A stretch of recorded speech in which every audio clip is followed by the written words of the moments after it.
This one is called Narrow Road, from Shelley. She says, I'm traveling in a car with 3 others, men I think, on a very narrow road. So traveling in a car is about pursuit of goals. It's almost, it's one of the big things in dreams. They're always going to say to you, look, you should set goals and strive towards them, regardless of whatever they are, because in doing that, you're going to have to overcome some limitations that you perceive or that are real, but they're there because of your conditioning, and you're going to have to do something to deal with them. So the pursuit of goals helps you enormously overcome issues that you have in life. And of course, that's what life is about. It's about increasing your awareness by overcoming the obstacles that hold you back, or overcoming the issues, regardless of where you pick them up. Now, these would be issues typically that you have in the spirit world, and you transfer them onto the physical plane so that you can deal with them while here, because it's much easier to deal with them while here. So it's not like, oh, I got tripped up. So a lot of people think, if it was going to be in my path, it would be easy. And that is not the case at all, because what's on your path a lot of the time includes things you love, but it includes overcoming things that you absolutely dislike and you really wish they weren't there. But growth is mostly gained through dealing with those things. Anyway, you're traveling in a car with 3 other men. So 3 men is a positive thing, because 3 is about commitment. So commitment to the male side. And male energy, so we all have male and female energy, and it's always good to know from your dream what exactly is the focus on, what part of male energy. So here I'm going to say it's to do with confidence and belief in yourself, because male energy is something we all use, whether we're a man or a woman, to operate in the physical world. So here it's going to be about confidence and belief in yourself. Anyway, so they're with you in the car. So it's saying in the pursuit of your goals, you need to include this. And if we got nothing else, we've already got a message from that dream. So that's an important message. Always important to realize that dreams seem like a slap on the wrist. They come along and they say, here's something you need to change, and here's why you need to change it, and here's how you need to change it, and so on. So they're always about something you need to change. So very rarely are you going to get a dream that doesn't in some way feel like a put down. But this is something that you need to do. This is why you're here. You've done all the hard work in getting this far, so it's easy from here on. Also important to realize, dreams never show you something that you can't deal with. So if it shows up in your dream, now is an appropriate time to deal with it. Anyway, you say you're on a very narrow road, high up a mountain. You're scared, the road is too narrow. So the narrow road, so this is going to apply to whatever you're pursuing, and we're going to see it in a couple of seconds in the dream. You're feeling like there's major restrictions that are blocking you from doing this, and one of those restrictions is your fear about doing it. So let's see, do we get to, you say you're never going back on that road, it's too narrow. So lots of emphasis on too narrow. But narrow here is going to be about your consciousness, your attitude towards it. So it's like you need to broaden your attitude towards this. And it's a spiritual thing, and we know it's spiritual, because you say it was a narrow road high up a mountain, and I mentioned that later on as well. So then we have it's given to us here. You say, a waiter brings us drinks, beer in brackets, I have water. So a waiter bringing drinks, food or drinks in a dream, means that you have a hands-on healing ability or a spiritual healing ability. They're the same thing. So you're able to channel energy, male energy, which is why we have males in this dream. So it's important for you to deal with male energy issues, because hands-on healing and spiritual healing both channel male energy into your client. I mean, there's all sorts of things people will say, well, the person heals themselves. Absolutely, absolutely. But you're channeling the life force that allows them to heal themselves and remove blockages, and so on and so on and so on.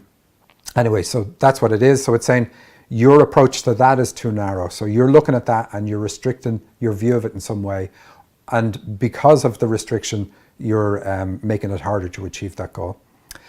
You say, I don't want to go with these people in the car after they have been drinking. Fair enough. But of course, everything now relates to your spiritual healing ability. So you're really saying, I don't want to pursue this.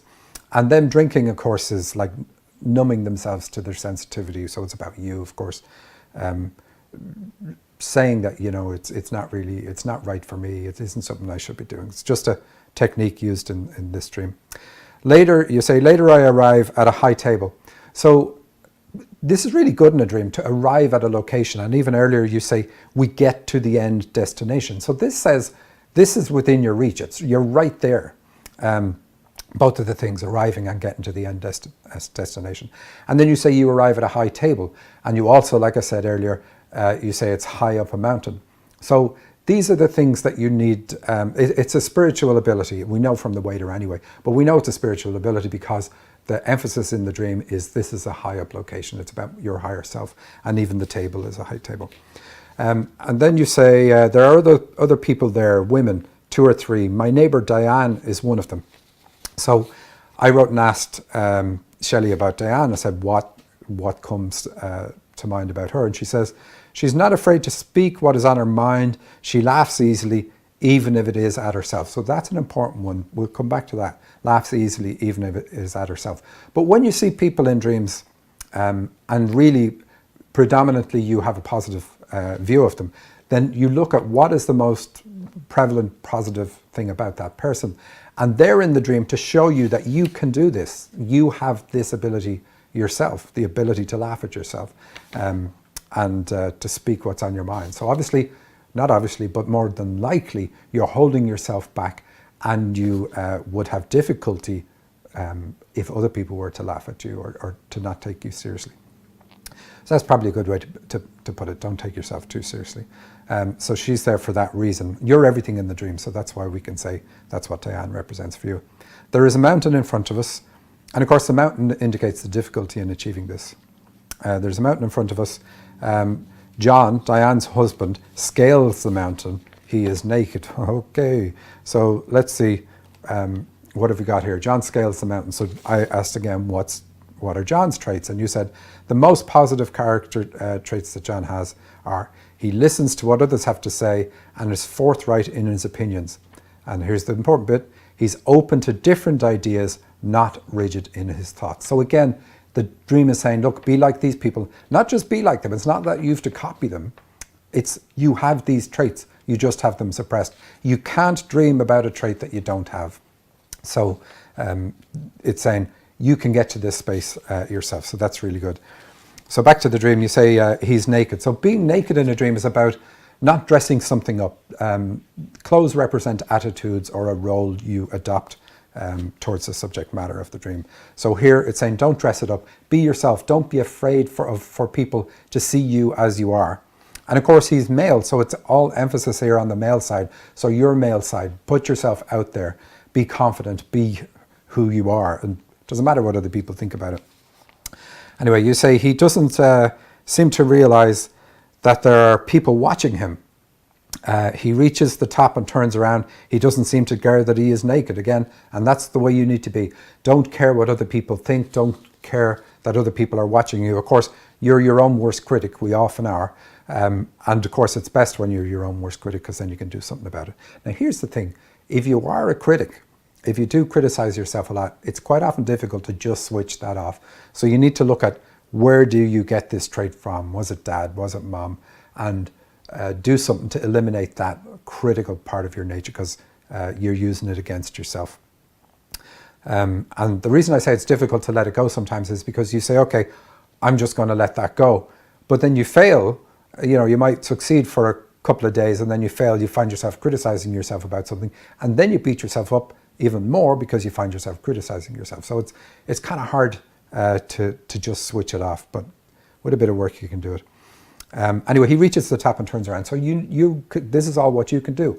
Once you don't care what other people think, you will get to the top of your game and be like the world's best spiritual healer.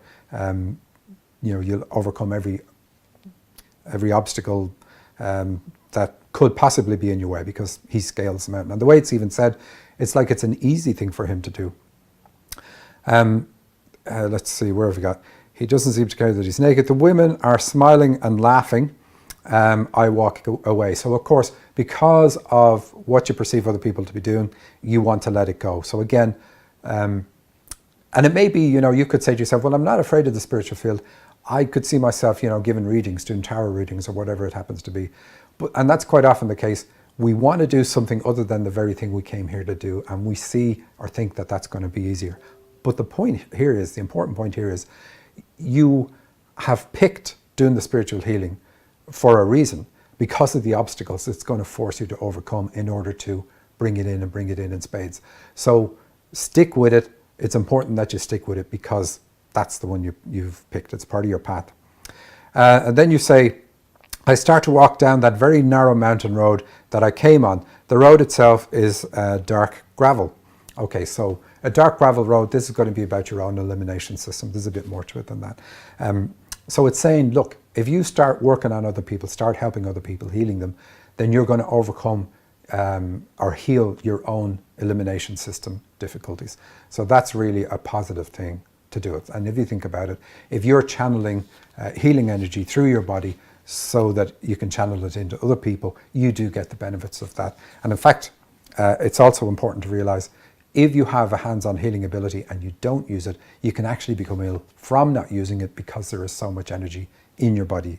It's like you're plugged in compared to other people, tons and tons.